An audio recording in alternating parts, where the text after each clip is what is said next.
नमस्कार। आप देख रहे हैं प्रो भारत। दोस्तों, आज मैं आपके साथ एक वीडियो शेयर करने जा रहा हूं, जिसमें आपको बताया जाएगा कि भारत के जो इस टाइम पे जो कोरोना की जो महामारी है, इस टाइम पे कौन कौन से जो देश हैं, कौन कौन से जो विश्व के जो बड़े बड़े देश हैं, वो भारत की सपोर्ट के लिए आए हैं, भारत की सहायता के लिए आए हैं। और आपको मैं बताना चाहूँगा, ये जो सपोर्ट है, ये जो सहायता है, ये ऐसे ही नहीं मिल रही है, ऐसा ही नहीं कोई दे रहा है। कहीं ना कहीं भारत भी उन देशों के साथ बुरे वक्त पे खड़ा हुआ है, और खड़ा हुआ था जब उनको बहुत ही ज़रूरत थी भारत की। तो दोस्तों, आप इस वीडियो में देखेंगे कि भारत के साथ कौन कौन से देश खड़े हैं। और मैं आपको यह बताऊंगा कि यह भारत नहीं, यह पाकिस्तान के जो रिपोर्टर है, पाकिस्तान के जो मीडिया है, वो बता रही है। तो दोस्तों, आप इस वीडियो को अंत तक देखिए। आज की सबसे बड़ी खबर ये है कि India fights back and world stand with India. ये हैशटैग्स चल रहे हैं हर जगह पर। ये एक बहुत बड़ी तब्दीली है, बहुत बड़ा चेंज है। बहुत कुछ दिन जो मुश्किल में गुजरे उसके बाद हम आज इस पे बात करेंगे कि कैसे हो गया, ये किसने करवाया, किसने किया, और ये पहले क्यों नहीं हो सका था, और कौन कौन सा मुल्क इस वक्त इक्विपमेंट भेज रहा है, सामान भेज रहा है, मदद कर रहा है, और कौन से मुल्क से आ चुका है सामान और कितना सामान आया, इस पर भी हम तफसील से गुफ्तगू करेंगे। और इसके अलावा हम उसके बाद ये भी बात करेंगे कि पाकिस्तान में कोविड के सिलसिले में क्या सूरत हाल है। 17,000 लोग कहा जा रहा है कि वो अब तक जो हैं वो जान से जा चुके हैं, और अब जो नई जो सिचुएशन है उसमें क्या हो रहा है। लेकिन जाहिर है कि सबसे पहले हम बात करेंगे कि India, several countries are stepping forward to help India to overcome deadly crisis of COVID-19 second wave double mutant। ये बहुत बड़ी बात है कि इतने बहुत से ममालिक सामने आ चुके हैं। बहुत से ममालिक अब हेल्थ केयर क्राइसिस में भारत की मदद करने के लिए आगे आ गए हैं, और अब वर्ल्ड लीडर्स ने भी सॉलिडारिटी शो करना शुरू कर दी है। पहले हमने देखा कि सिर्फ कुछ ममालिक थे जिनकी तरफ से ये अनाउंसमेंट हुई थी, या ये कहा गया था, या देखा जा रहा था। अब जो है काफ़ी बड़ी तादाद है ऐसे कंट्रीज़ की। मेडिकल इक्विपमेंट और ट्रीटमेंट का सामान भी इंडिया पहुंचना शुरू हो गया है। आपको कुछ इसकी डिटेल्स बताते हैं हम कि क्या क्या आ चुका है, और कितनी कमी है भारत में जो इस वक्त ऑक्सीजन की और दूसरे इक्विपमेंट की, मेडिकल एड की कमी किस तरीके से पूरी कर सकेगा, और किस मुल्क ने क्या भेजा है। आप जानते हैं कि अमेरिकन प्रेसिडेंट जो बाइडन ने एक ट्वीट, एक पैगाम में कहा कि जैसे भारत ने कोविड के लिए हमारी मदद की थी और हमारे लिए जब हम इस मुश्किल में थे तो सामान भेजा था, तो वैसे ही अब हम भी इंडिया की मदद करेंगे और हम सामान भेज रहे हैं। तो इसका मतलब हुआ कि अमेरिका की तरफ से एक बड़ी एड जो है वो आ रही है। यूके ने लाइफ सेविंग इक्विपमेंट इंडिया भेज चुका है, यूके, जिसमें वेंटिलेटर्स हैं, ऑक्सीजन इक्विपमेंट जो भी होता है वो है। ये अर्जेंट डिलीवरीज जो हैं, इसकी पहली शिपमेंट है जो कुछ पहुंच चुकी है और कुछ पहुंच रही है। और ये सामान कहा जा रहा है कि 9 कंटेनर्स पर आ रहा है, यानी ये कि ये काफ़ी बड़ी इसकी मकदार है।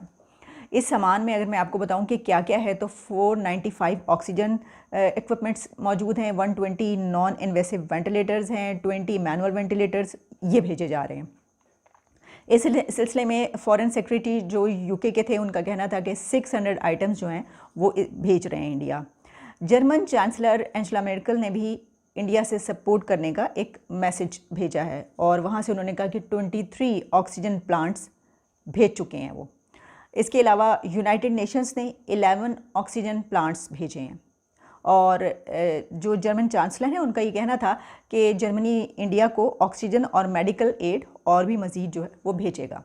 फ्रांस ने भी अब ये कह दिया है कि वो इंडिया की मदद करने के लिए तैयार है। यूरोपीय यूनियन की जानिब से भी सपोर्ट और एड भेजने के लिए मैसेज आ चुका है।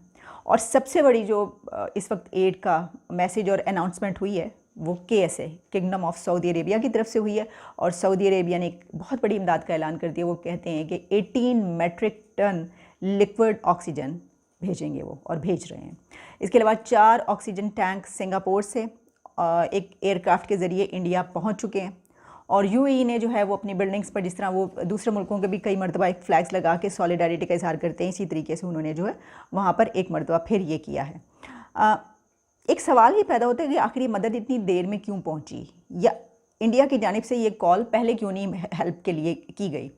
तो अब ये भी सुनने में आया है कि जो अजीत डोवल हैं, उनका ये जो है ये आइडिया है, या उनकी ये स्ट्रेटजी है कि उन्होंने इंटरनेशनल हेल्प के लिए इंटरनेशनल कॉल दी, और उसके बाद जो है ये मदद पहुंचना शुरू हो गई। तो वैसे तो ये कॉल जो है पहले ही दे देनी चाहिए थी, लेकिन हुआ ये कि जब ये हालात बिगड़े तो उस वक्त तक इंडिया को इतना ये नहीं था कि ये हालात इस हद तक बिगड़ जाएंगे कि संभालना मुश्किल हो जाएगा, क्योंकि यही कहा जा रहा था कि इसको संभाल लिया जाएगा इस सारी सिचुएशन को।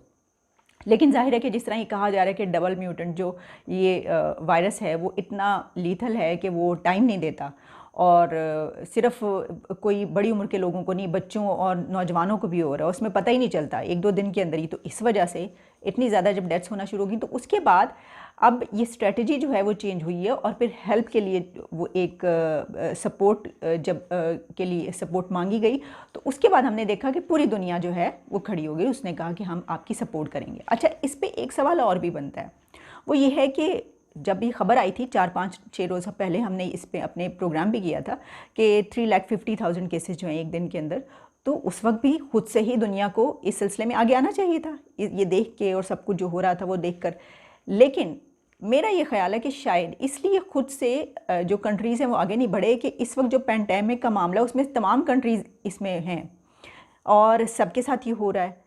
अब सब शायद ये सोच रहे हों कि कहीं ऐसा मौका उनके ऊपर ना आ जाए, और वो अगर जो एड भेजेंगे तो फिर वो उनके पास जो है उनको भी दूसरों से मांगनी पड़ेगी। हो सकता है ऐसा सोचा जा रहा हो कि ये तो सबके साथ ही हो रहा है, तो फिर हम किस किस को एड भेजें। एनीवेज़, वैसे मेरा ख्याल है कि जब कंट्रीज़ के मामलात होते हैं, एड भेजने का मामला होता है, तो ऐसा नहीं होता। लेकिन बहरहाल ये एक बहुत अच्छा स्टेप लिया गया है जो हेल्प के लिए कॉल की गई है, और इस वक्त अब ये है कि जो हालात गुजर चुके हैं उससे वापसी के सफ़र का आगाज़ होगा।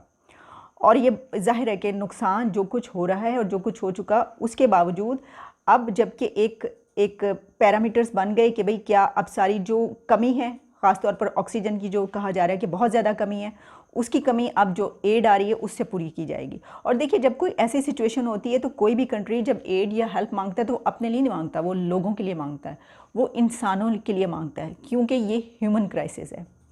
तो कोई भी कंट्री अपने फ़ायदे के लिए नहीं मांगता एड, वो ह्यूमन क्राइसिस में ह्यूमंस को, लोगों को, इंसानों को बचाने के लिए मांगता है।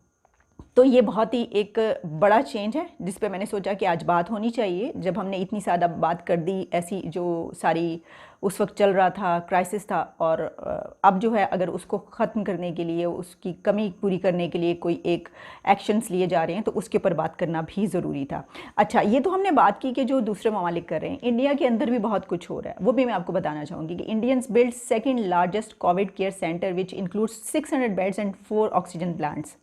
और कहा जा रहा है कि ये जो कोविड सेंटर है ये इंदौर में है, और ये 45 एकड़ लैंड पर बनाया गया है, और कह रहे हैं कि इतना बड़ा जो है सेंटर अभी तक कोई नहीं बना जितना बड़ा ये बना दिया गया है पेशेंट्स के लिए और जो उसके लोग हैं।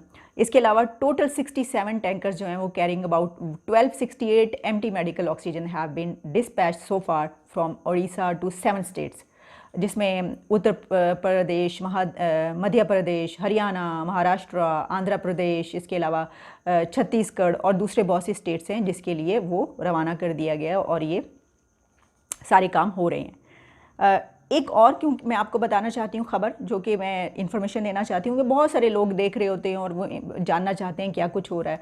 तो कहा जा रहा है कि कल सुबह 9 बजे से कर्नाटका में अगले 14 डेज़ के लिए जो है वो कर्फ्यू लगाया जा रहा है। ये अनाउंसमेंट हो गई, ये फैसला हो गया, और कहा जा रहा है ये जो कर्फ्यू हुई है सुबह 6 बजे से लेकर 10 बजे तक रहेगा, जिसमें दुकानें बंद रहेंगी और जिसमें दुकानें खुली रहेंगी सुबह 6 से 10 बजे तक। उस दौरान आप ख़रीदारी कर सकते हैं, लेकिन उसके बाद ये बंद कर दी जाएंगी और फिर पूरा दिन जो है आप नहीं जा सकते। इसमें जो है कहा जा रहा है कि सिर्फ जो एग्रीकल्चर और इसके अलावा कंस्ट्रक्शन है उसके डिपार्टमेंट्स खुले रहेंगे, लेकिन जो ट्रांसपोर्ट है वो बंद रहेगी। दोस्तों, जैसा कि आपने इस वीडियो में देखा कि भारत की हेल्प के लिए कौन कौन से देश खड़े हुए हैं। आप सभी का बहुत बहुत धन्यवाद जो आपने ये वीडियो देखी, और दोस्तों आगे भी हमारे साथ बने रहिए, जिसके लिए आप सभी से अनुरोध है कि ये जो वीडियो है इसको लाइक और शेयर ज़रूर कीजिए, और मेरे चैनल को सब्सक्राइब कीजिए और बेल आइकन को दबाइए ताकि जो नई नई वीडियो है वो आप तक पहुंच सके और आप तक जानकारी मिल सके। तो दोस्तों, आप सभी का बहुत बहुत धन्यवाद। जय हिंद, जय भारत।